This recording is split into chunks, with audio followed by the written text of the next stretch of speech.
mais quente que o Sol. Tem 16 quilômetros de comprimento, mas só 2,5 centímetros de espessura. É a mais poderosa força elétrica da Terra. É criado pelo gelo, mas queima. Ele mata. Ele fere. Foi 1 ano e meio de inferno. Fogo! Podemos capturá-lo, limitá-lo, mas nunca controlá-lo. Ah, peguei. Olha, caiu bem ali na frente. Raio, o poder violento do nosso planeta feroz.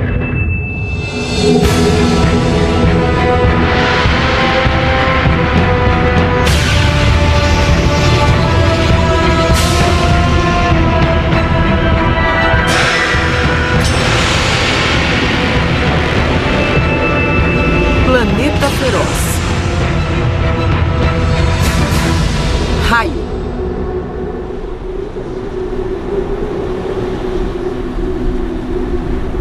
A beleza das nuvens, majestosas, tranquilas, enganadoras. Dentro desta nuvem, forças enormes estão agindo. Ingredientes simples, umidade, calor e gelo se combinam para criar um dos fenômenos mais poderosos da Terra.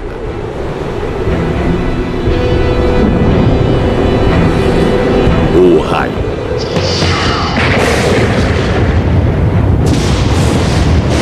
Dez milhões de raios ocorrem em todo o mundo todos os dias, mais de 100 a cada segundo. Cada raio tem menos de 2,5 centímetros de espessura e estende-se por quilômetros nos céus. Um fluxo de poder em estado natural, mais quente do que a superfície do Sol.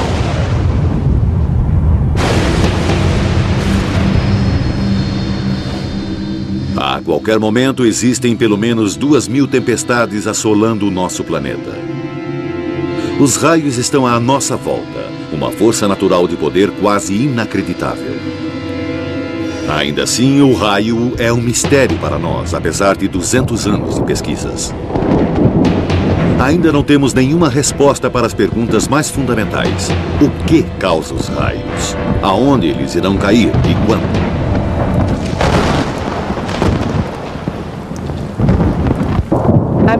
Já me disseram que um único raio tem até 20 milhões de volts e cerca de 27.700 graus centígrados. É um bocado de força. É muita potência. E eu sobrevivi. Os raios matam mais de 100 pessoas na América todos os anos e ferem mais de 500. Em todo o mundo, o número de mortos é de milhares e suas vítimas nem sempre estão sob uma tempestade. Um raio pode cair, literalmente, do nada.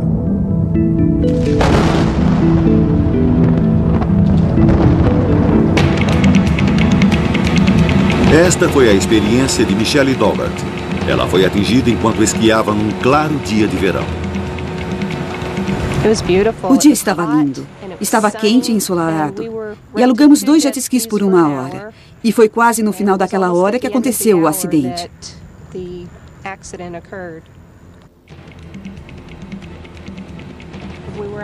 Estávamos nos divertindo nos jet skis. E então, alguns momentos depois, eu ouvi um estrondo fraco e distante.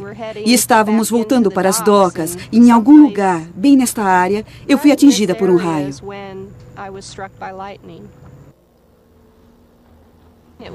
Ele não estava acima de nós, mas sim além das árvores. E o que me disseram é que ele era o que eles chamam de arco. Quando o raio viaja à frente da nuvem de tempestade a cerca de 16 quilômetros e viaja horizontalmente e depois faz contato. E eu e o jet ski éramos os seus alvos.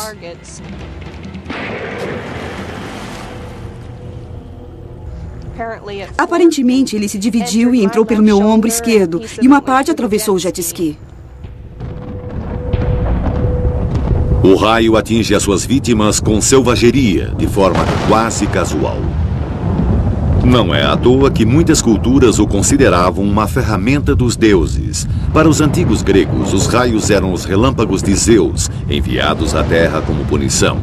No Novo México, os índios Pueblo acreditavam no pássaro trovão, uma águia mística cujos olhos lançavam raios e cujo bater de asas eram trovões.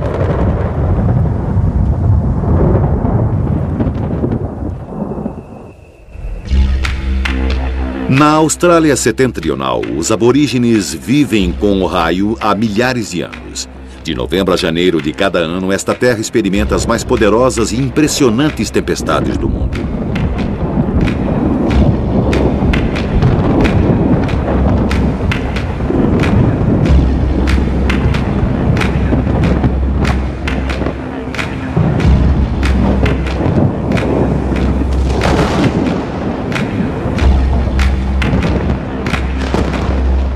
Para os aborígenes, isso era um trabalho dos irmãos Raios. Eles os pintaram nas rochas por toda a região. Estes eram guerreiros, irmãos tribais, que lutavam por uma mulher. Enquanto seus machados de pedra se chocavam, as faíscas se tornavam raios. O ruído da luta eram os trovões.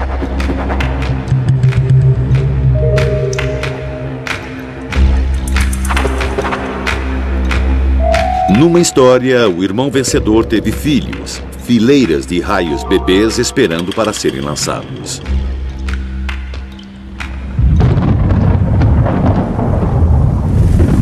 Ainda assim, nesta era científica, o raio continua a nos fascinar. E até as perguntas mais simples se mostram difíceis de responder. Como as nuvens tempestuosas se tornam eletrificadas? O que causa os raios?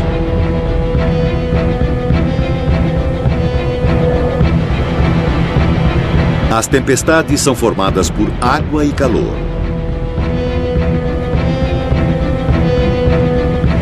Quando bolsas de ar úmido são aquecidas pelo sol, elas sobem. Enquanto ganham altura, o ar à sua volta fica mais frio e a pressão atmosférica diminui. A umidade se esfria e condensa para formar nuvens.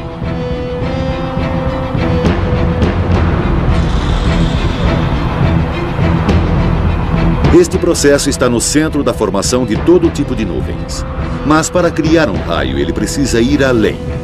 Quando as condições estão certas, com água e calor o bastante para dar prosseguimento ao sistema, as nuvens antes pequenas crescem e se unem, formando nuvens maiores, sempre subindo. Algumas das gotas de água tornam-se grandes e pesadas demais para a corrente de ar ascendente sustentá-las e se precipitam em forma de chuva.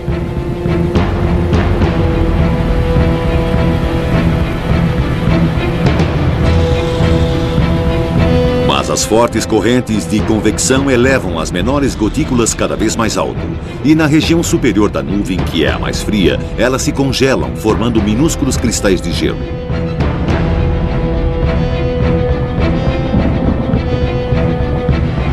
No topo da nuvem, que pode estar a 19 quilômetros de altitude, elas se espalham horizontalmente, tomando a forma achatada de bigorna de uma típica nuvem de tempestade.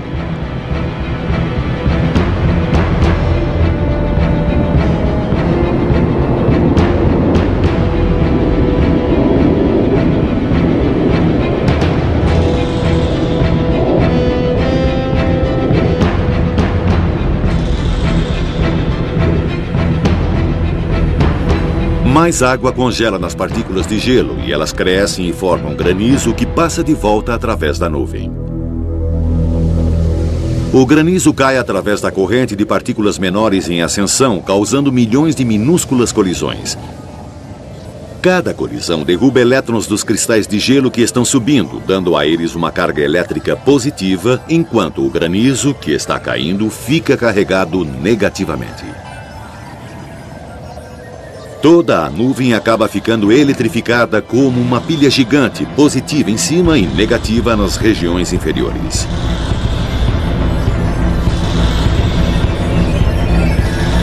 Algo tem de acontecer.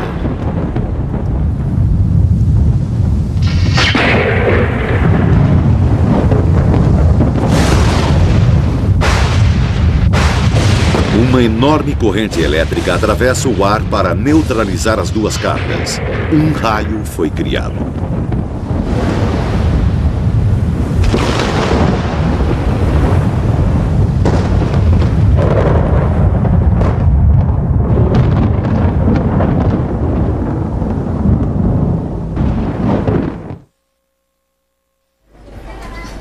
Os raios matam 1 em cada 6 pessoas que atingem.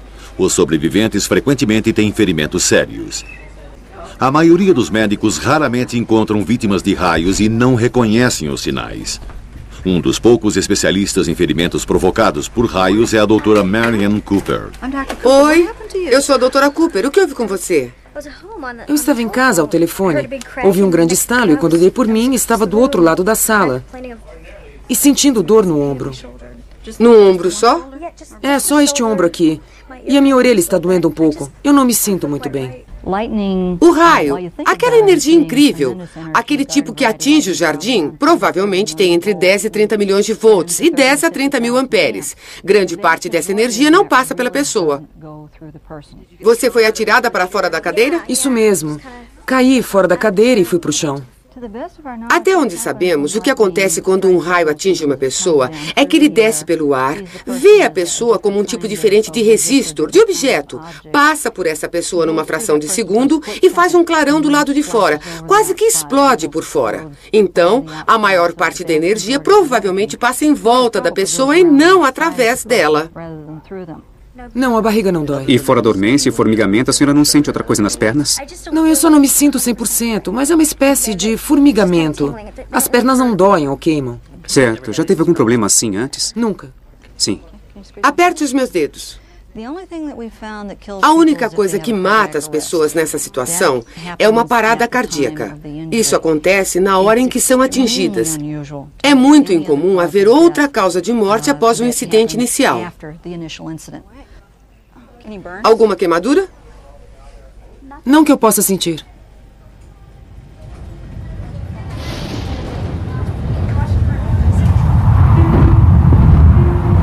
%90 de todos os raios nunca tocam o solo. Eles ocorrem dentro da nuvem de tempestade e saltam de uma nuvem para outra. Um único raio pode iluminar toda uma nuvem por dentro. Ele recebe o nome de descarga com formato de lâmina.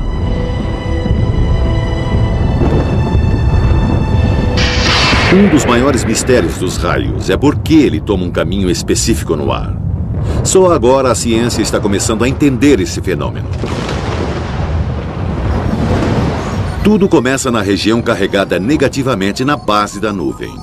Aqui, pequenos e pouco sensíveis sensores elétricos chamados líderes zigue-zagueiam através da nuvem em 1/1000º de segundo. Cada sensor salta cerca de 46 metros, faz uma pausa e salta novamente, ramificando-se e espalhando-se pela nuvem. Ocasionalmente, um líder deixa a nuvem e salta em direção à Terra. A aproximadamente 91 metros acima do solo, sua intensa carga negativa começa a afetar a Terra imediatamente abaixo. As cargas elétricas positivas reúnem-se nos objetos pontiagudos, lâminas de grama, agulhas de pinheiro, galhos de árvores e postes metálicos. Eles emitem faixas luminosas ascendentes na direção do líder descendente. Se eles fizerem contato, a nuvem repentinamente fica aterrada ao solo.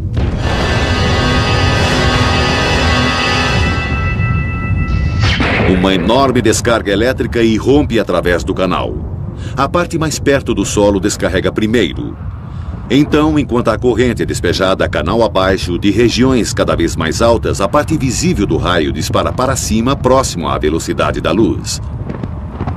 Se a nuvem ainda tiver carga negativa em excesso, um novo líder pode voar para baixo pelo mesmo caminho, criando outro raio. Mais líderes podem se seguir, geralmente 3 ou 4, mas podem haver tantos quanto 30 ou 40. Para o olho humano, um raio parece vibrar.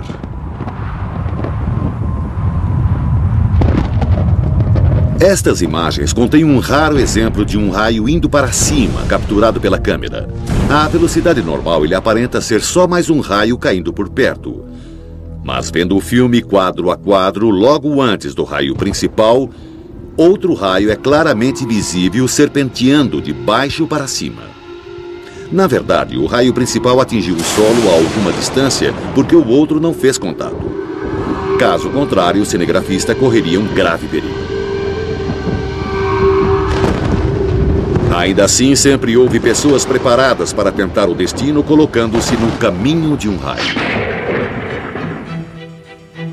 Em 1752, Benjamin Franklin empinou uma pipa no centro de uma tempestade e observou faíscas saltando do cordão molhado até uma chave que estava amarrada na sua mão. Foi o início da ciência do raio. Muitas das invenções de Franklin ainda são usadas hoje. Certo, vamos falar sobre os sinos de Franklin. Este é um dispositivo eletrostático que utiliza o que chamamos de eletricidade atmosférica. Franklin projetou isto para saber quando as tempestades se aproximariam. Ele aterraria um sino e ligaria um para-raio ou uma grande antena ao outro sino.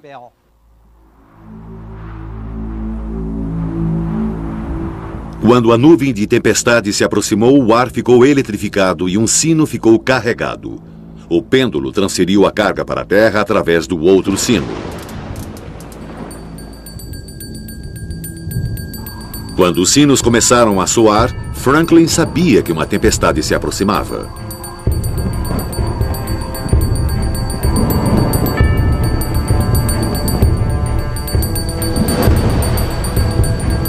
Mas, se tivesse entendido completamente o poder dos raios, Franklin talvez nunca tivesse empinado a pipa. Vários pesquisadores que tentaram duplicar o experimento da pipa de Franklin foram mortos. A energia destrutiva de um raio é quase inconcebível. Se atinge uma árvore, o raio procura o caminho mais rápido para o solo. Se houver uma fenda úmida no tronco ou num galho, ele seguirá este caminho partindo a árvore. Ele pode passar pela parte interna da casca, vaporizando a seiva e fazendo a casca explodir como uma granada. Às vezes, ele pode sair lateralmente pela árvore e acertar qualquer coisa que esteja ao lado dela.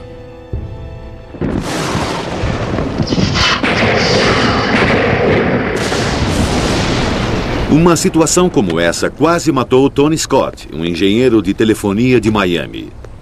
Ele sabia dos riscos de trabalhar durante uma tempestade e achou que tinha tomado as precauções certas. Eu estava aqui para instalar uma segunda linha de telefone na casa do cliente. Eu tinha acabado de descer do poste e liguei a nova linha de serviço à casa. Ela estava pendurada no beiral do telhado. Enquanto estava trocando a caixa, eu lembro que vi um clarão. É tudo de que me lembro, até que acordei do outro lado do pátio.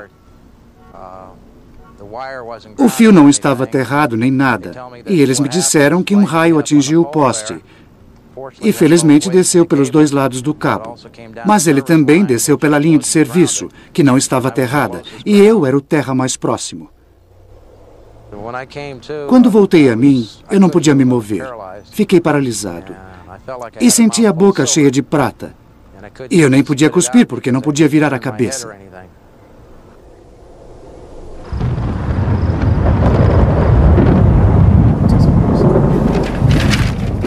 Frequentemente, a vítima acorda depois de ser atingida, ainda na área do acidente, e não pode se mover porque suas extremidades inferiores ficam paralisadas.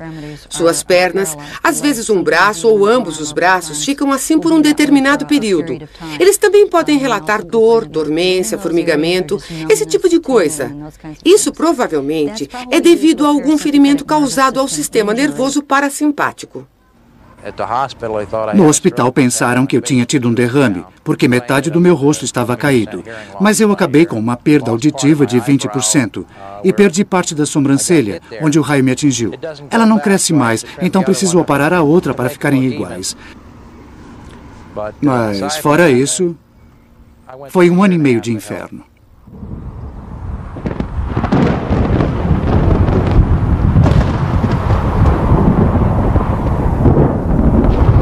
Sua imprevisibilidade e força tornam a proteção contra raios um grande desafio. Aonde ele irá cair? Que medidas preventivas podemos tomar? Para ajudar a responder a essas perguntas, em Camp Blanding, perto de Gainesville, na Flórida, cientistas passam os meses de verão provocando raios, usando princípios que Benjamin Franklin facilmente teria reconhecido. Aqui, eles disparam foguetes para um núcleo de nuvens de tempestade ativas. O local fica no Corredor dos Raios, um cinturão de terra ao longo do centro da Flórida. O Corredor dos Raios tem mais tempestades do que em qualquer outro lugar da América. O foguete leva atrás de si um fio de cobre fino. A ideia é fazer com que o raio atinja o foguete e depois siga o fio até o solo. Os pesquisadores então podem estudar e medir os efeitos do raio de perto.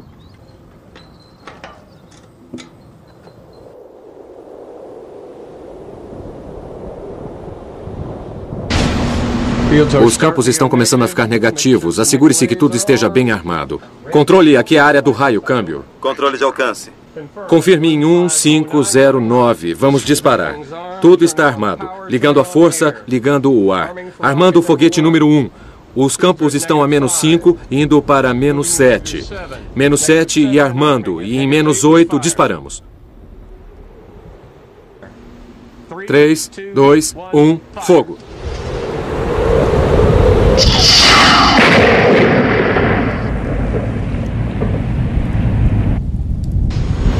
Este é um trabalho potencialmente e altamente perigoso. A segurança é extrema. Os cientistas trabalham dentro de edifícios de metal blindados e os foguetes são disparados usando cabos de fibra óptica. Se houvesse qualquer ligação direta com a torre de lançamento, um raio poderia viajar através dos cabos, chegando até a sua área de segurança.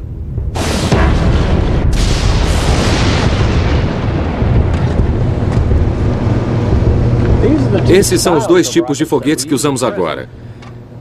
Essa é a bobina que prendemos ao fundo. É muito forte e tem um miolo de cobre para dar a condutividade ao raio.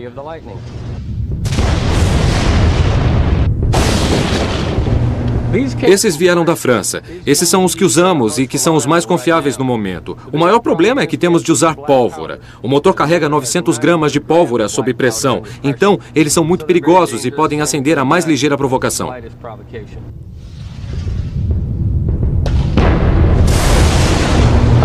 Esse é o outro tipo que estamos usando agora, que é muito mais adequado, porque ele tem um paraquedas preso. Assim, ele é reciclável.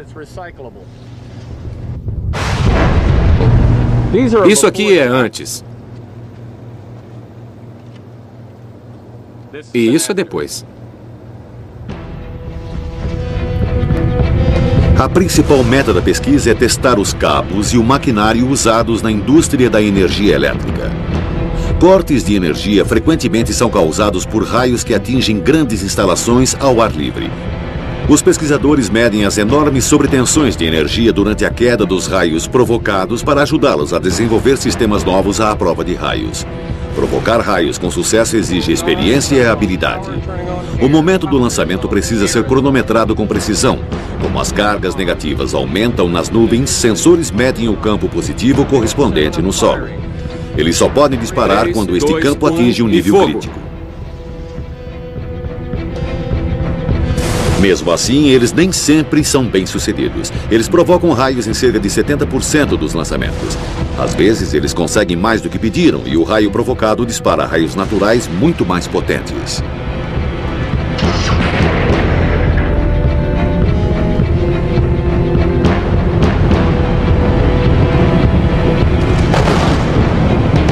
Não podemos prever os raios, mas é possível detectar quando eles atingem o solo a quilômetros de distância. Telas na Rede Nacional de Detecção de Raios em Tucson, Arizona, mostram todos os raios na América momentos antes deles ocorrerem. Todo raio emite um pulso de rádio. Uma rede de antenas capta cada pulso e calcula a posição exata onde o raio irá cair. A cada ano, na América, ocorrem mais de 20 milhões de raios. O sistema detecta todos.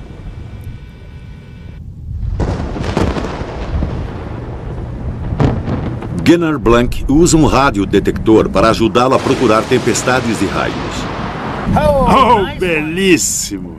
Essa tempestade está lançando raios muito bons aqui. Gunnar é um cinegrafista. Foi ele quem filmou a maioria dos raios neste filme. Temos alguns a 13 quilômetros de distância. Seu detector não pode dar a localização exata de cada raio, mas pode medir a sua distância. Mais um, de 13 a 32.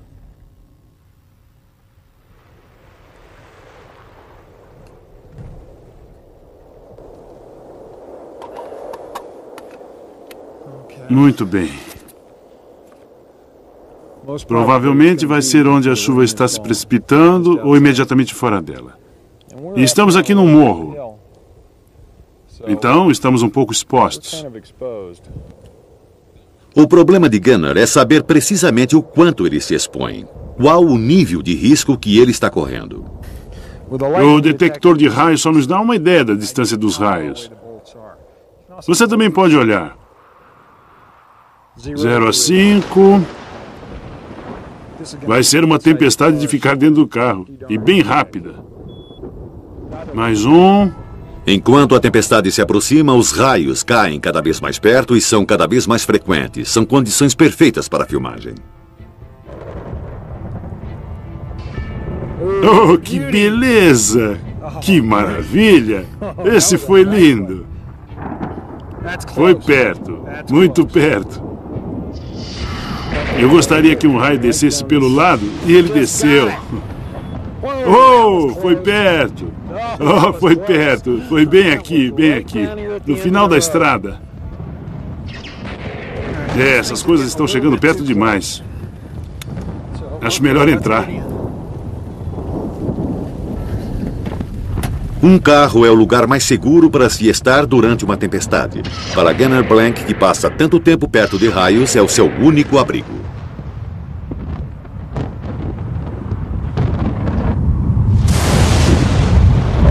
Muitas pessoas acham que os carros são seguros porque têm pneus de borracha, mas esse não é o motivo. Neste laboratório de alta voltagem no Reino Unido, um experimento é realizado para mostrar exatamente por que um carro é um ótimo abrigo.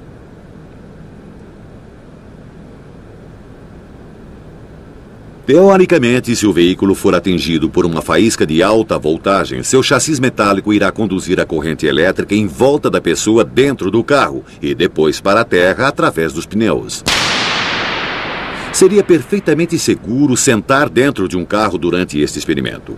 Entretanto, as normas de segurança exigem que se use um boneco.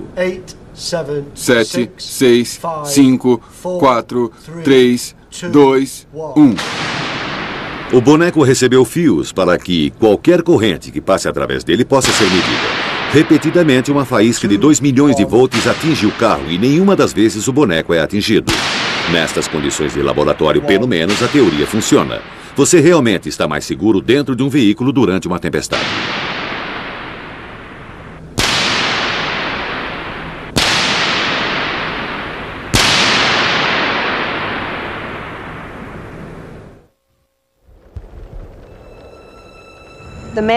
O homem que estava na praia e tinha vindo ajudar disse: "Ela já está azul." E havia pessoas à sua volta dizendo para ele desistir, que eu tinha morrido. "Deixa em paz, ela está morta." E ele se recusou a parar. Ele disse: "Não vou parar." E continuou com a massagem até os paramédicos chegarem e assumirem. E levou 4 minutos para eles conseguirem os sinais vitais.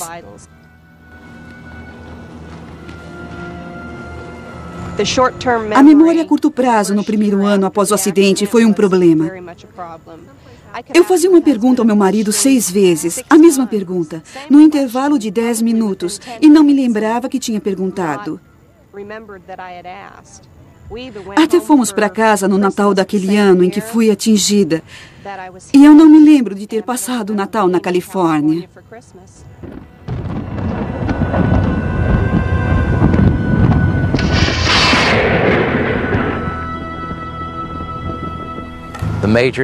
O grande problema pelo qual eu passei foi um problema de equilíbrio. Eu caía sem aviso. Mudanças de humor. Eu sempre tive senso de humor e perdi o meu senso de humor. Pode-se fazer uma analogia entre uma pessoa e um computador que sofreram uma descarga elétrica. A parte externa do computador parece estar bem, mas provavelmente na parte de dentro o software não funcionaria. A mesma coisa acontece com uma pessoa e é muito frequente. Ela pode ter deficiências na memória, problemas com a memória a curto prazo, em especial com as informações de código. Então, elas podem levar uma conversa perfeitamente decente com você na emergência. E depois, no dia seguinte, elas nem se lembram de ter falado com você.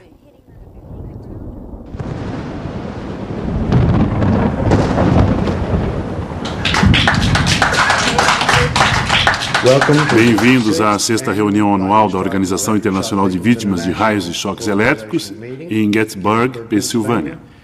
Os problemas físicos e emocionais que as vítimas de raio enfrentam são de difícil compreensão para qualquer outra pessoa. Então, todos os anos, sobreviventes se encontram para partilhar suas experiências com as únicas pessoas que eles sabem que podem compreendê-las. Quando dei por mim, meu marido me virou e disse: "Você vai ficar bem." E eu pensei: não posso falar, não posso me mover. Do que ele está falando? E depois ouvi alguém dizer: ela foi atingida por um raio. E ouvi pessoas correndo para lá e para cá. E tudo o que eu percebi, numa fração de segundo, foi que eu tinha visto um brilho em volta da minha mão. E uma sensação muito estranha. Antes que eu pudesse pensar nisso, ouvi um som. Ela tinha visto um grande raio sobre as copas das árvores. E eu não sei por que ele acertou o carro. O grupo foi criado por Steve Marshburn, ele próprio uma vítima de raio. Desde que fui ferido, eu passei a me corresponder com outras pessoas que tinham sido atingidas por raios. Eu sabia que algo tinha de ser feito, porque eu sabia que outros deviam estar sofrendo tanto quanto eu para obter informações. Aprendi a lidar com as capacidades que eu tenho agora. Eu valorizo a vida todos os dias.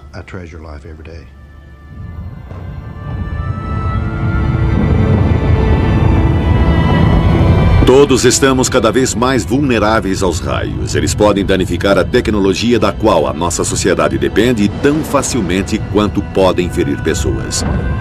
Ainda assim, até mesmo hoje, a melhor maneira de proteger as nossas frágeis comunidades de tecnologia de ponta é um dispositivo de 200 anos de idade, o para-raios.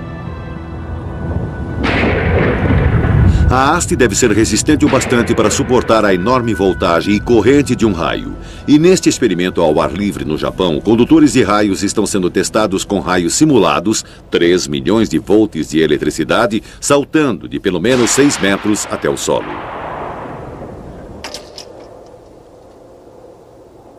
Com um condutor de raios, a eletricidade é inofensivamente direcionada para longe do bloco de concreto, descendo esta fita condutora de eletricidade. Na parte direita inferior da imagem, pode-se ver onde este raio simulado faz um arco para o solo, com segurança, afastando-se do bloco. Sem um condutor, o efeito poderia ser devastador.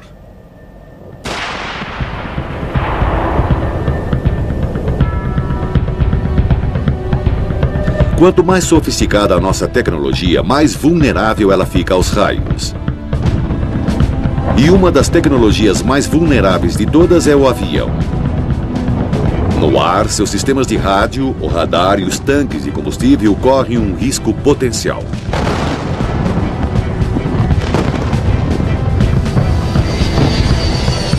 Na década de 80, a NASA enviou este caça diretamente através do coração de tempestades ativas. Sua meta era aprender mais sobre a segurança das aeronaves, fazendo com que um raio atingisse o avião. Eles tiveram sucesso.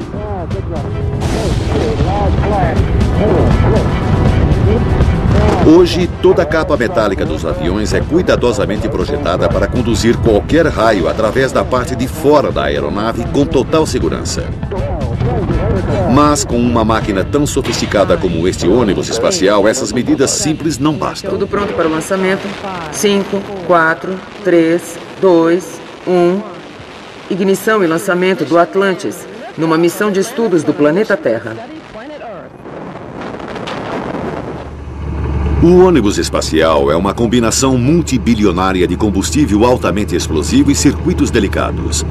Um raio que o atingisse diretamente poderia facilmente destruir qualquer um dos milhões de circuitos eletrônicos a bordo da nave. Possivelmente, o sistema de proteção contra raios do ônibus espacial é o mais completo e avançado do mundo, e precisa ser. A área de lançamento na Flórida fica bem no meio do corredor dos raios, e a torre de lançamento é o objeto mais alto por muitos quilômetros. É essencial detectar quaisquer tempestades de raios que possam pôr em risco o ônibus espacial e protegê-lo se for atingido. A primeira linha de defesa da NASA é prever com precisão quando e onde as tempestades irão ocorrer. Na base de Cabo Canaveral, um grupo especial de meteorologistas monitora o acúmulo de sistemas de tempestades 24 horas por dia. Se um raio vier a poucos quilômetros do ônibus espacial, rígidas medidas de segurança são postas em ação imediatamente. Se for durante a contagem regressiva, o lançamento será cancelado se houver o mínimo risco de queda de raios. Espera-se a ocorrência de um raio em 5 milhas náuticas, às 13h45, hora local. Um aviso será dado na iminência do raio ou quando ele ocorrer. Os meteorologistas aqui recebem as suas informações de dados repassados por satélites, radares e outros sofisticados sistemas de monitoração. Uma rede de antenas especiais é espalhada sobre o complexo de lançamento. Elas mostram quando a carga elétrica no solo aumenta, enquanto as nuvens de tempestade passam por ali, alertando sobre a iminência de raios.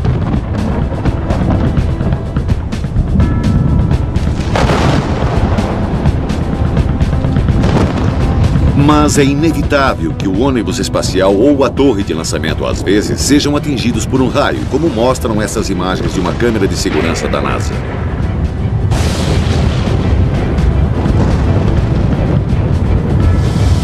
Então, a segunda linha de defesa é a proteção física. Bem no topo da torre de lançamento está um mastro de fibra de vidro de 24 metros que sustenta um para-raios preso a um cabo de aço inoxidável de 2,5 cm que passa por cima dela. O cabo se estende por 305 metros em ambas as direções e cada ponta é presa e aterrada.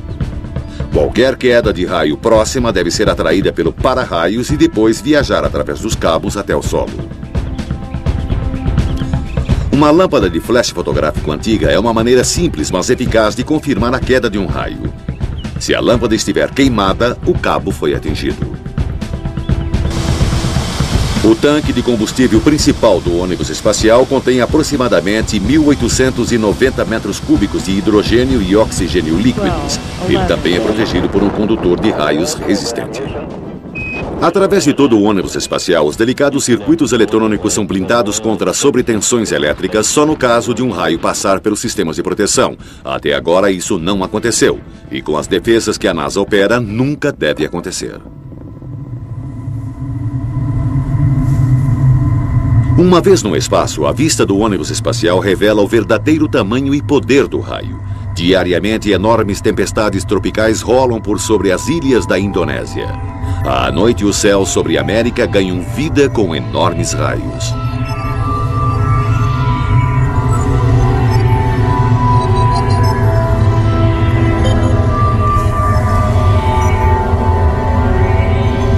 Seis 6.000 raios ocorrem a cada minuto no nosso planeta, cada um produzindo o seu próprio pulso de rádio. Numa frequência em particular, esses pulsos podem ser ouvidos em todo o mundo. Captando esse sinal, você pode ouvir o som de todos os raios em todos os lugares.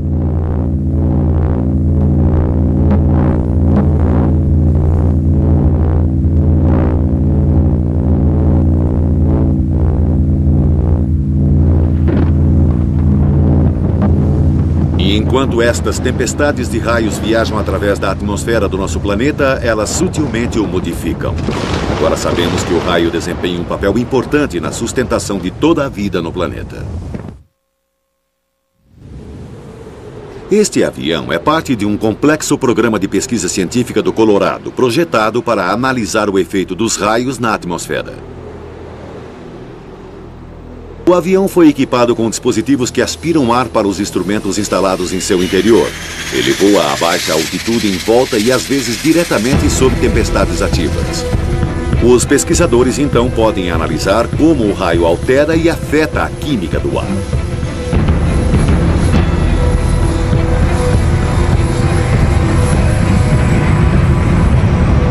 O raio literalmente queima o ar que atravessa, gerando novos produtos químicos a partir dos gases da atmosfera. Estes incluem nitratos, essenciais para o crescimento de todas as plantas, que se dissolvem na chuva e se precipitam para o solo. Os raios podem ter criado mais da metade de todos os nitratos da Terra. E todo raio cria ozônio. A convecção de uma tempestade leva um pouco disso para a estratosfera, onde se soma à camada de ozônio da Terra, protegendo-nos dos mortíferos raios ultravioleta do Sol. Com cada voo, estes cientistas estão descobrindo mais maneiras pelas quais os raios contribuem para o complexo equilíbrio da natureza.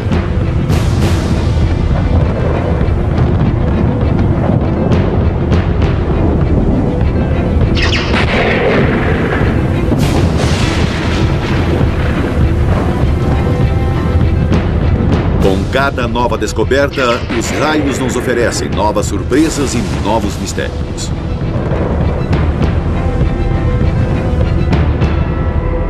Durante anos, pilotos voando à noite têm relatado a visão de enormes, porém fracos clarões de luz que eram disparados no céu de baixo para cima do topo das tempestades. Eram tão rápidos e fracos que mal eram visíveis. Os cientistas não tinham nenhuma explicação científica para essas luzes e assim eles tendiam a rejeitar as histórias. Estas primeiras imagens abalaram a comunidade científica. Eles chamaram esses clarões de sprites, estranhos, furtivos e cientificamente inexplicáveis. Olhe aqueles ali.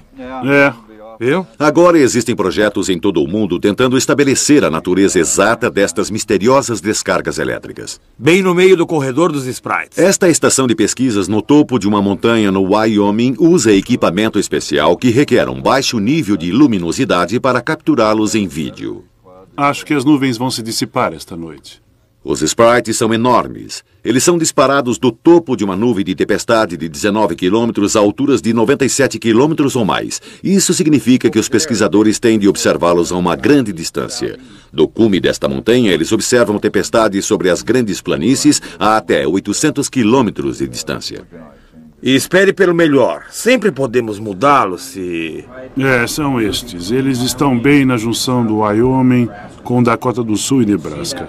E podemos ver aquele... O segredo do sucesso é escolher antecipadamente quais são as melhores tempestades para se observar e depois apontar as câmeras exatamente na direção certa. Depois, eles precisam esperar pelo anoitecer. Os sprites só podem ser vistos à noite com câmeras ultrassensíveis. O olho humano mal pode vê-los de vez em quando, mas de maneira muito breve e com pouca intensidade para que a sua observação seja útil. Estas raras imagens em cores tiradas de um avião voando em grande altitude mostram que os sprites são vermelhos e que estas grandes formas podem ocupar até 10.500 quilômetros cúbicos em volume. A causa dos sprites é um mistério. Eles sempre ocorrem imediatamente depois e diretamente sobre um clarão de raio convencional. Mas nem todo clarão de raio cria um sprite. Certo, estamos prontos para os sprites. Bom, que comece o show. A teoria mais recente é que eles são produzidos pelos raros raios positivos, raios que atingem o solo vindos diretamente do topo da nuvem.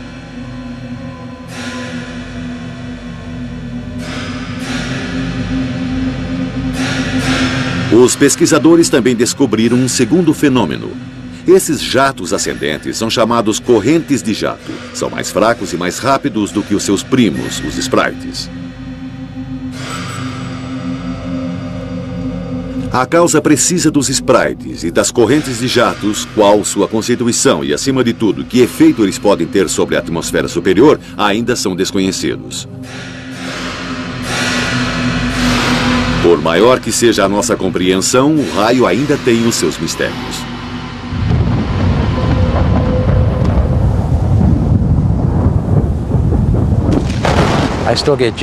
Ainda tremo nas bases quando há um raio. Sabe, eu tento não ter medo, eu tento respeitá-lo. Mas se o raio estiver realmente próximo e for feroz, eu procuro abrigo.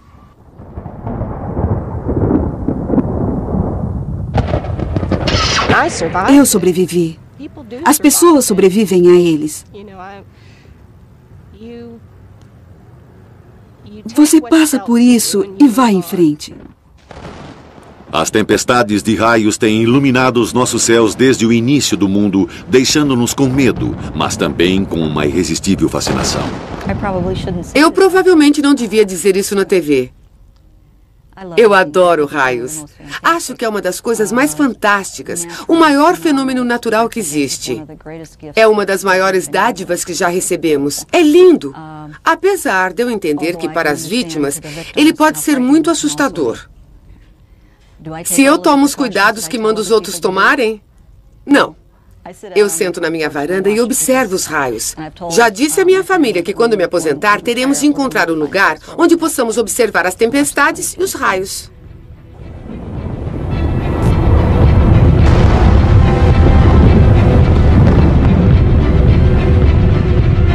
De 5 a 13. Muito bem, vamos nos aguentar. Acho que ainda vamos conseguir mais alguma coisa. O raio, lindo, intenso, letal. Ainda assim, apesar de seu perigo terrível e enorme força destrutiva, sempre haverá aqueles que irão querer desafiar a incrível força de nosso planeta feroz.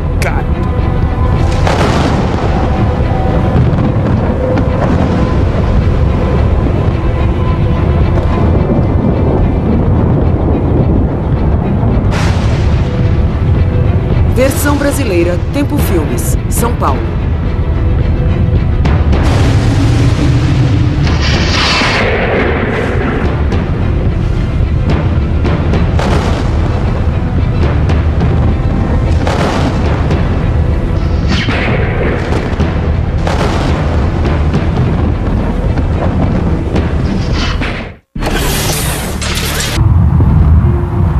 90% de todos os raios nunca tocam o solo. Eles ocorrem dentro da nuvem de tempestade e o saltam de uma nuvem para outra.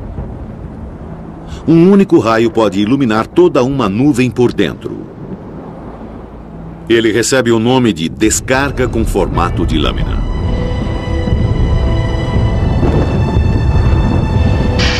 Um dos maiores mistérios dos raios é por que ele toma um caminho específico no ar. Só agora a ciência está começando a entender esse fenômeno. Tudo começa na região carregada negativamente na base da nuvem. Aqui, pequenos e pouco sensíveis sensores elétricos chamados líderes zigue-zagueiam através da nuvem em 1/1000º de segundo. Cada sensor salta cerca de 46 metros, faz uma pausa e salta novamente, ramificando-se e espalhando-se pela nuvem. Ocasionalmente, um líder deixa a nuvem e salta em direção à Terra. A aproximadamente 91 metros acima do solo, sua intensa carga negativa começa a afetar a Terra imediatamente abaixo. As cargas elétricas positivas reúnem-se nos objetos pontiagudos, lâminas de grama, agulhas de pinheiro, galhos de árvores e postes metálicos. Eles emitem faixas luminosas ascendentes na direção do líder descendente. Se eles fizerem contato, a nuvem repentinamente fica aterrada ao solo.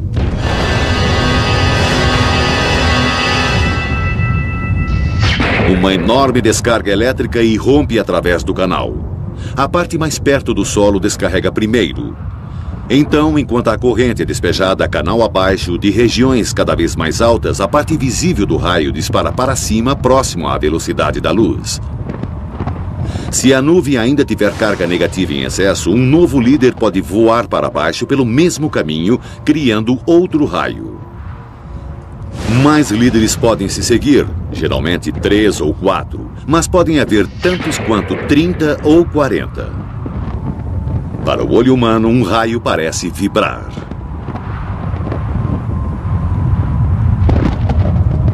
Estas imagens contêm um raro exemplo de um raio indo para cima, capturado pela câmera.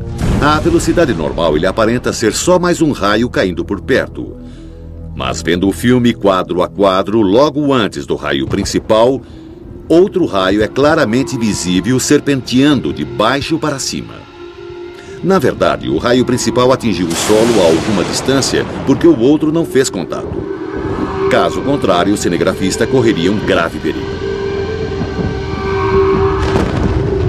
Ainda assim, sempre houve pessoas preparadas para tentar o destino, colocando-se no caminho de um raio.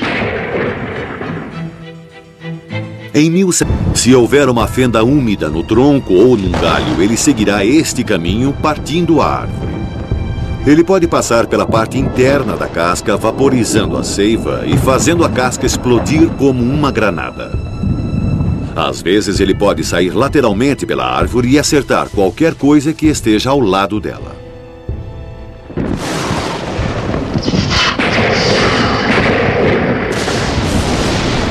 Uma situação como essa quase matou Tony Scott, um engenheiro de telefonia de Miami. Ele sabia dos riscos de trabalhar durante uma tempestade e achou que tinha tomado as precauções certas.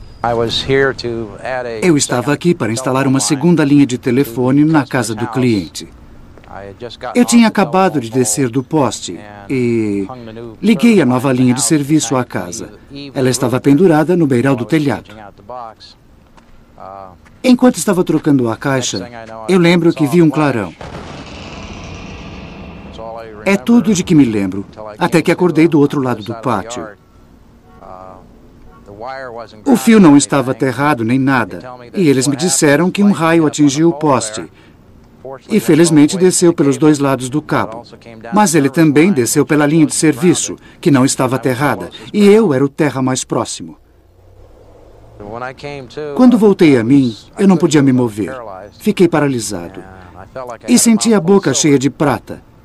E eu nem podia cuspir, porque não podia virar a cabeça.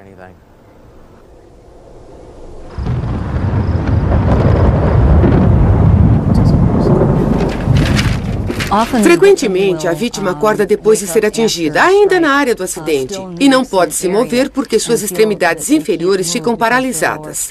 Suas pernas, às vezes um braço ou ambos os braços, ficam assim por um determinado período. Eles também podem relatar dor, dormência, formigamento, esse tipo de coisa. Isso provavelmente é devido a algum ferimento causado ao sistema nervoso parasimpático. No hospital pensaram que eu tinha tido um derrame, porque metade do meu rosto estava caído. Mas eu acabei com uma perda auditiva de 20% e perdi parte da sobrancelha, onde o raio me atingiu. Ela não cresce mais, então preciso aparar a outra para ficarem iguais. Mas, fora isso, foi 1 ano e meio de inferno.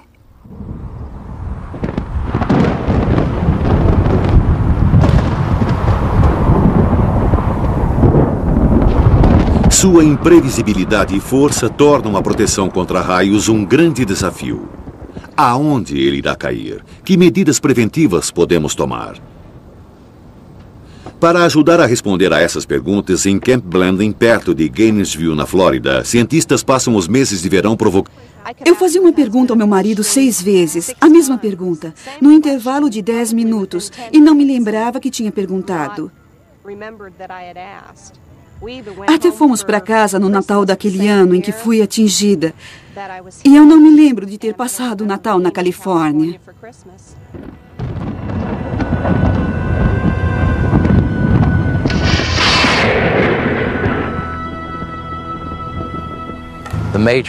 O grande problema pelo qual eu passei foi um problema de equilíbrio. Eu caía sem aviso. Mudanças de humor. Eu sempre tive senso de humor e perdi o meu senso de humor. Pode-se fazer uma analogia entre uma pessoa e um computador que sofreram uma descarga elétrica. A parte externa do computador parece estar bem, mas provavelmente na parte de dentro o software não funcionaria. A mesma coisa acontece com uma pessoa e é muito frequente. Ela pode ter deficiências na memória, problemas com a memória a curto prazo, em especial com as informações de código. Então, elas podem levar uma conversa perfeitamente decente com você na emergência. E depois, no dia seguinte, elas nem se lembram de ter falado com você.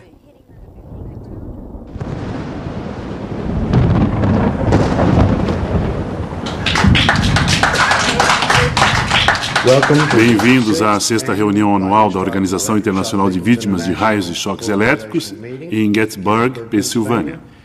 Os problemas físicos e emocionais que as vítimas de raio enfrentam são de difícil compreensão para qualquer outra pessoa. Então, todos os anos, sobreviventes se encontram para partilhar suas experiências com as únicas pessoas que eles sabem que podem compreendê-las. Quando dei por mim, meu marido me virou e disse: "Você vai ficar bem." E eu pensei: não posso falar, não posso me mover. Do que ele está falando? E depois ouvi alguém dizer, ela foi atingida por um raio. E ouvi pessoas correndo para lá e para cá. E tudo o que eu percebi, numa fração de segundo, foi que eu tinha visto um brilho em volta da minha mão. E uma sensação muito estranha. Antes que eu pudesse pensar nisso, ouvi um som. Ela tinha visto um grande raio sobre as copas das árvores. E eu não sei por que ele acertou o carro. O grupo foi criado por Steve Marshburn, ele próprio uma vítima de raio. Desde que fui ferido, eu passei a me corresponder com outras pessoas que tinham sido atingidas por raios. Eu sabia que algo tinha de ser feito, porque eu sabia que outros deviam estar sofrendo tanto quanto eu para obter informações. Aprendi a lidar com as capacidades que eu tenho agora. Eu valorizo a vida todos os dias.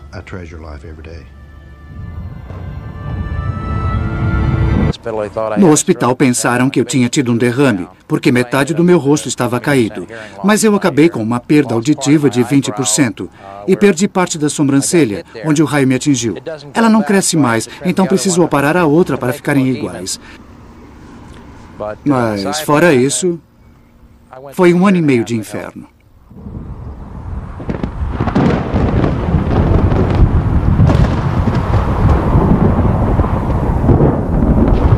Sua imprevisibilidade e força tornam a proteção contra raios um grande desafio. Aonde ele irá cair? Que medidas preventivas podemos tomar? Para ajudar a responder a essas perguntas, em Camp Blanding, perto de Gainesville, na Flórida, cientistas passam os meses de verão provocando raios, usando princípios que Benjamin Franklin facilmente teria reconhecido. Aqui, eles disparam foguetes para um núcleo de nuvens de tempestade ativas. O local fica no Corredor dos Raios, um cinturão de terra ao longo do centro da Flórida. O Corredor dos Raios tem mais tempestades do que em qualquer outro lugar da América. O foguete leva atrás de si um fio de cobre fino. A ideia é fazer com que o raio atinja o foguete e depois siga o fio até o solo. Os pesquisadores então podem estudar e medir os efeitos do raio de perto.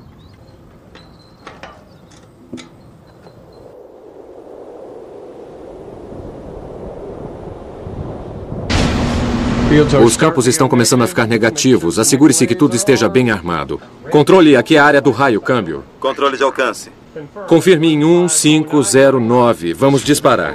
Tudo está armado. Ligando a força, ligando o ar. Armando o foguete número 1.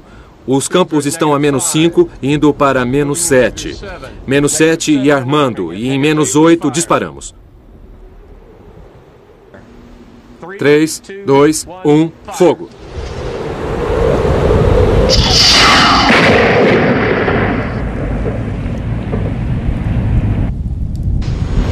Este é um trabalho potencialmente e altamente perigoso. A segurança é extrema. Os cientistas trabalham dentro de edifícios de metal blindados e os foguetes são disparados usando cabos de fibra óptica. Se houvesse qualquer ligação direta com a torre de lançamento, um raio poderia viajar através dos cabos, chegando até a sua área de segurança.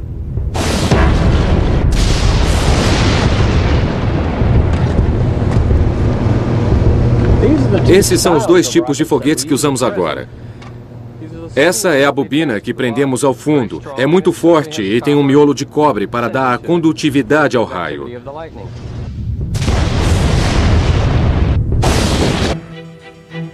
Em 1752, Benjamin Franklin empinou uma pipa no centro de uma tempestade e observou faíscas saltando do cordão molhado até uma chave que estava amarrada na sua mão. Foi o início da ciência do raio. Muitas das invenções de Franklin ainda são usadas hoje. Certo, vamos falar sobre os sinos de Franklin. Este é um dispositivo eletrostático que utiliza o que chamamos de eletricidade atmosférica. Franklin projetou isto para saber quando as tempestades se aproximariam. Ele aterraria um sino e ligaria um para-raio ou uma grande antena ao outro sino.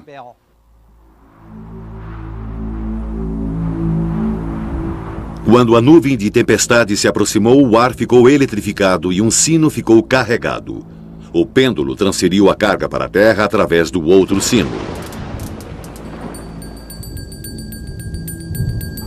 Quando os sinos começaram a soar, Franklin sabia que uma tempestade se aproximava.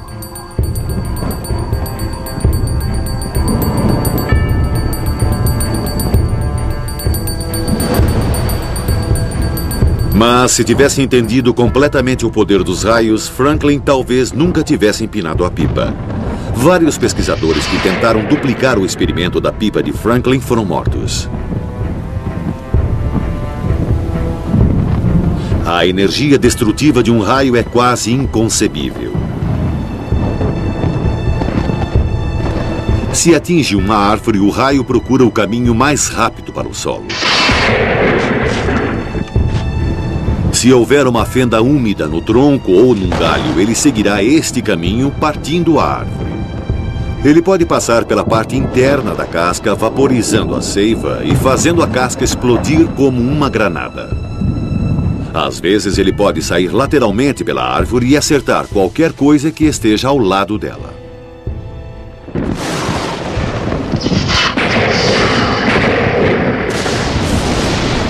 Uma situação como essa quase matou Tony Scott, um engenheiro de telefonia de Miami. Ele sabia dos riscos de trabalhar durante uma tempestade e achou que tinha tomado as precauções certas. Eu estava aqui para instalar uma segunda linha de telefone na casa do cliente. Eu tinha acabado de descer do poste e liguei a nova linha de serviço à casa. Ela estava pendurada no beiral do telhado. Enquanto estava trocando a caixa, eu lembro que vi um clarão. É tudo de que me lembro, até que acordei do outro lado do pátio. O fio não estava aterrado nem nada, e eles me disseram que... Alguma queimadura? Não que eu possa sentir. –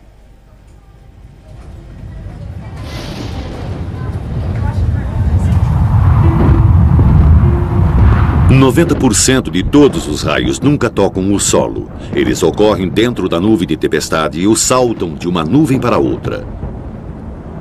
Um único raio pode iluminar toda uma nuvem por dentro. Ele recebe o nome de descarga com formato de lâmina.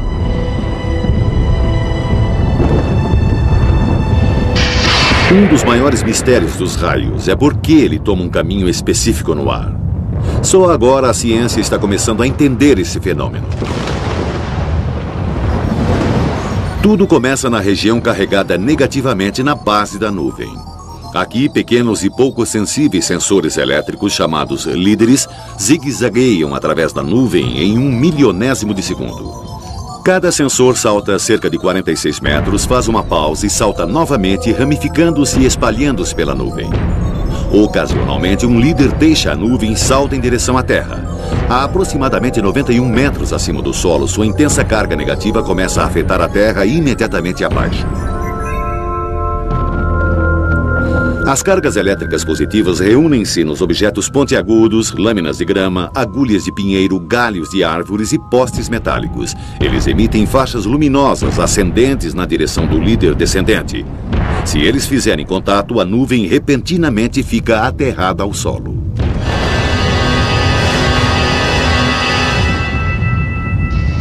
Uma enorme descarga elétrica irrompe através do canal. A parte mais perto do solo descarrega primeiro. Então, enquanto a corrente é despejada canal abaixo de regiões cada vez mais altas, a parte visível do raio dispara para cima, próximo à velocidade da luz. Se a nuvem ainda tiver carga negativa em excesso, um novo líder pode voar para baixo pelo mesmo caminho, criando outro raio. Mais líderes podem se seguir, geralmente 3 ou 4, mas podem haver tantos quanto 30 ou 40. Para o olho humano, um raio parece vibrar.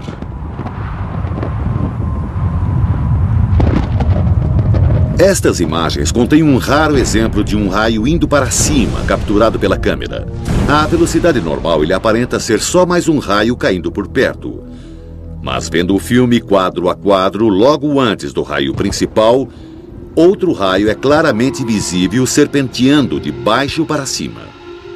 Na verdade, o raio principal atingiu o solo a alguma distância porque o outro não fez contato. Caso contrário, o cinegrafista correria um grave perigo. Este avião é parte de um complexo programa de pesquisa científica do Colorado, projetado para analisar o efeito dos raios na atmosfera. O avião foi equipado com dispositivos que aspiram ar para os instrumentos instalados em seu interior. Ele voa a baixa altitude em volta e às vezes diretamente sob tempestades ativas. Os pesquisadores então podem analisar como o raio altera e afeta a química do ar.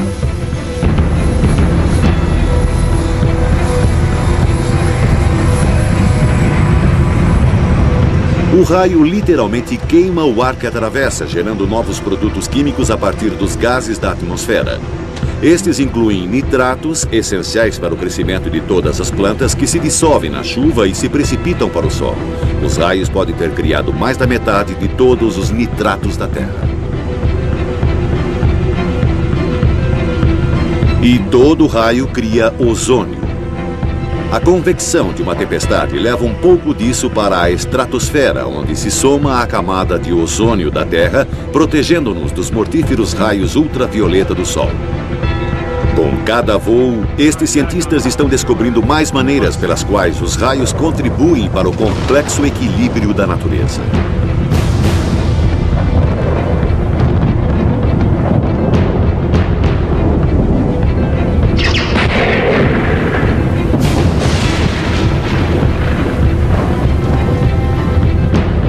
Com cada nova descoberta, os raios nos oferecem novas surpresas e novos mistérios.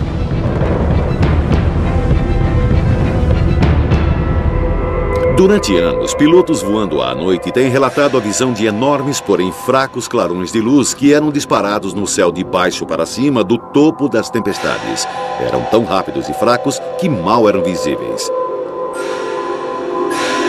Os cientistas não tinham nenhuma explicação científica para essas luzes e, assim, eles tendiam a rejeitar as histórias. Estas primeiras imagens abalaram a comunidade científica. Eles chamaram esses clarões de sprites, estranhos, furtivos e cientificamente inexplicáveis. Olhe aqueles ali. Viu? Agora existem projetos em todo o mundo tentando estabelecer a natureza exata destas misteriosas descargas elétricas. Bem no meio do corredor dos sprites. Esta estação de pesquisas no topo de uma montanha no Wyoming usa equipamento especial que requer um baixo nível de luminosidade para capturá-los em vídeo. Acho que as nuvens vão se dissipar esta noite. Os sprites são enormes. Eles são disparados do topo de uma nuvem de tempestade de 19 quilômetros a alturas de 97 quilômetros ou mais. Isso significa que os... Esse tipo de coisa.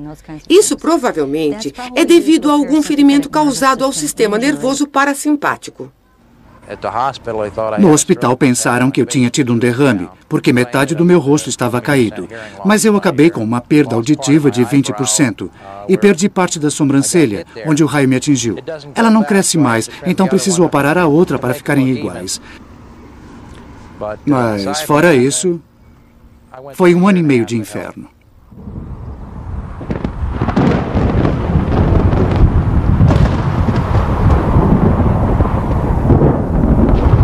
Sua imprevisibilidade e força tornam a proteção contra raios um grande desafio. Aonde ele irá cair? Que medidas preventivas podemos tomar? Para ajudar a responder a essas perguntas, em Camp Blanding, perto de Gainesville, na Flórida, cientistas passam os meses de verão provocando raios, usando princípios que Benjamin Franklin facilmente teria reconhecido. Aqui, eles disparam foguetes para um núcleo de nuvens de tempestade ativas. O local fica no Corredor dos Raios, um cinturão de terra ao longo do centro da Flórida. O Corredor dos Raios tem mais tempestades do que em qualquer outro lugar da América. O foguete leva atrás de si um fio de cobre fino. A ideia é fazer com que o raio atinja o foguete e depois siga o fio até o solo. Os pesquisadores então podem estudar e medir os efeitos do raio de perto.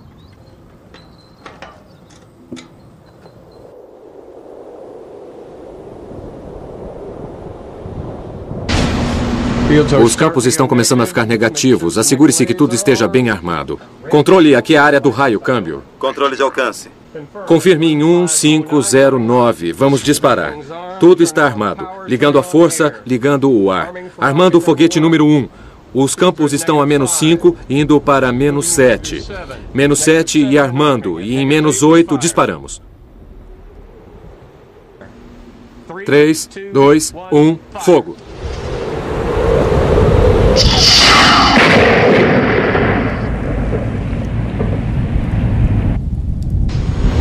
Este é um trabalho potencialmente e altamente perigoso. A segurança é extrema. Os cientistas trabalham dentro de edifícios de metal blindados e os foguetes são disparados usando cabos de fibra óptica. Se houvesse qualquer ligação direta com a torre de lançamento, um raio poderia viajar através dos cabos, chegando até a sua área de segurança.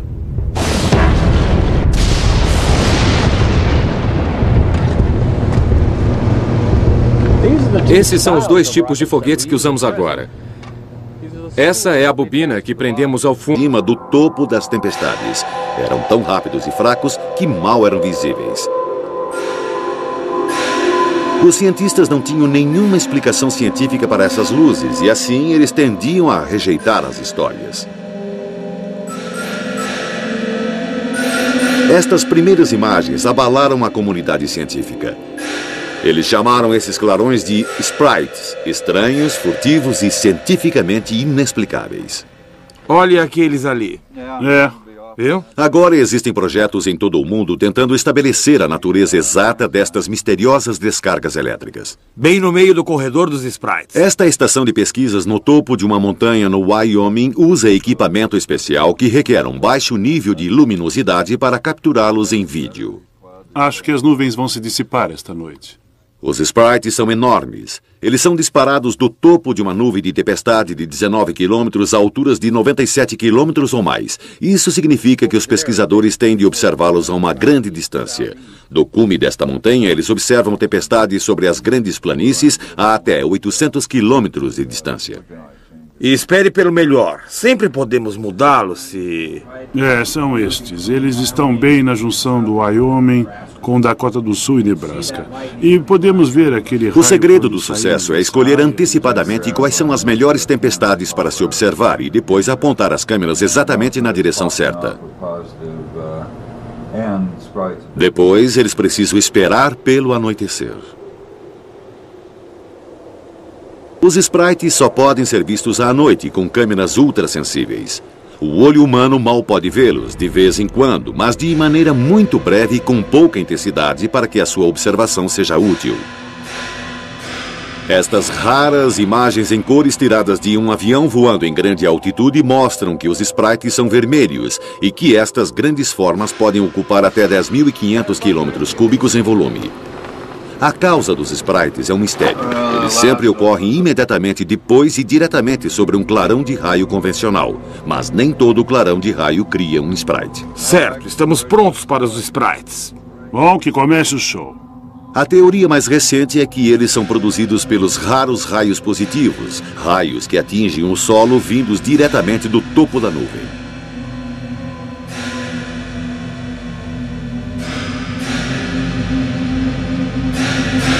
Os pesquisadores também descobriram um segundo fenômeno.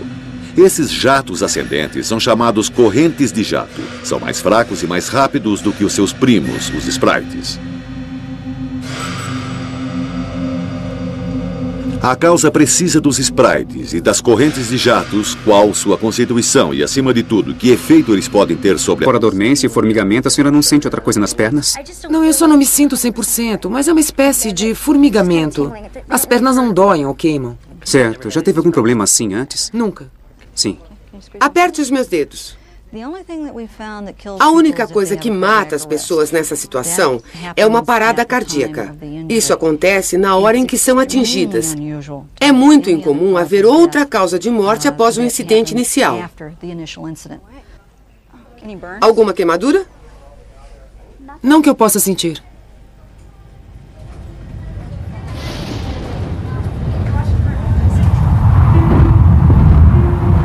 90% de todos os raios nunca tocam o solo. Eles ocorrem dentro da nuvem de tempestade ou saltam de uma nuvem para outra. Um único raio pode iluminar toda uma nuvem por dentro. Ele recebe o nome de descarga com formato de lâmina.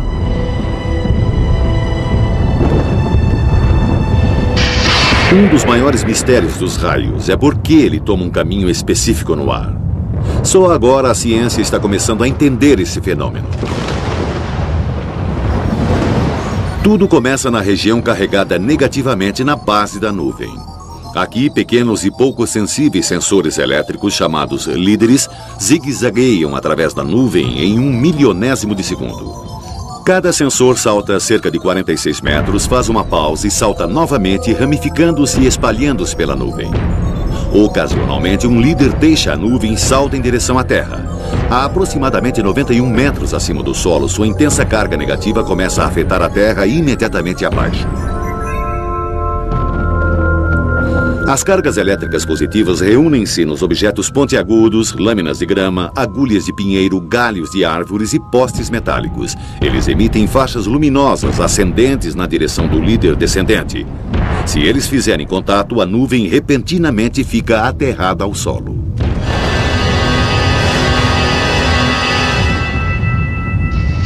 Uma enorme descarga elétrica irrompe através do canal. A parte mais perto do solo descarrega primeiro. Então, enquanto a corrente é despejada canal abaixo de regiões cada vez mais altas, a parte visível do raio dispara para cima, próximo à velocidade da luz. Se a nuvem ainda tiver carga negativa em excesso, um novo líder pode voar para baixo pelo mesmo caminho, criando outro raio. Mais líderes podem se seguir, geralmente 3 ou 4, mas podem haver tantos quanto 30 ou 40. Para o olho humano, um raio parece vibrar.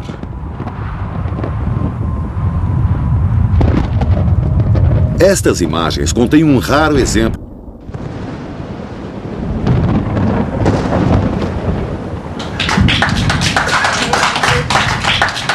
Bem-vindos à 6ª reunião anual da Organização Internacional de Vítimas de Raios e Choques Elétricos em Gettysburg, Pensilvânia. Os problemas físicos e emocionais que as vítimas de raio enfrentam são de difícil compreensão para qualquer outra pessoa. Então, todos os anos, sobreviventes se encontram para partilhar suas experiências com as únicas pessoas que eles sabem que podem compreendê-las. Quando dei por mim, meu marido me virou e disse: "Você vai ficar bem." E eu pensei: não posso falar, não posso me mover. Do que ele está falando? E depois ouvi alguém dizer: ela foi atingida por um raio. E ouvi pessoas correndo para lá e para cá. E tudo o que eu percebi, numa fração de segundo, foi que eu tinha visto um brilho em volta da minha mão. E uma sensação muito estranha. Antes que eu pudesse pensar nisso, ouvi um som. Ela tinha visto um grande raio sobre as copas das árvores. E eu não sei por que ele acertou o carro. O grupo foi criado por Steve Marshburn, ele próprio uma vítima de raio. Desde que fui ferido, eu passei a me corresponder com outras pessoas que tinham sido atingidas por raios. Eu sabia que algo tinha de ser feito, porque eu sabia que outros deviam estar sofrendo tanto quanto eu para obter informações. Aprendi a lidar com as capacidades que eu tenho agora. Eu valorizo a vida todos os dias.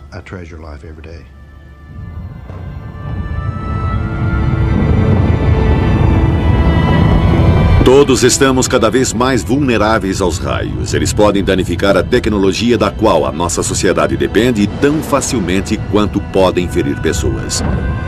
Ainda assim, até mesmo hoje, a melhor maneira de proteger as nossas frágeis comunidades de tecnologia de ponta é um dispositivo de 200 anos de idade, o para-raios. A haste deve ser resistente o bastante para suportar a enorme voltagem e corrente de um raio. E neste experimento ao ar livre no Japão, condutores de raios estão sendo testados com raios simulados, 3 milhões de volts de eletricidade, saltando de pelo menos 6 metros até o solo.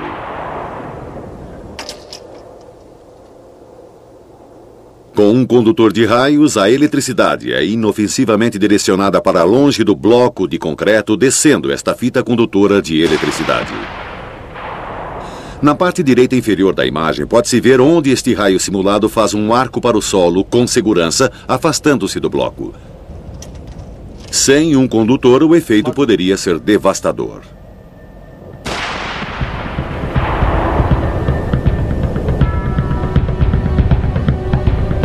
Quanto mais sofisticada a nossa tecnologia, mais vulnerável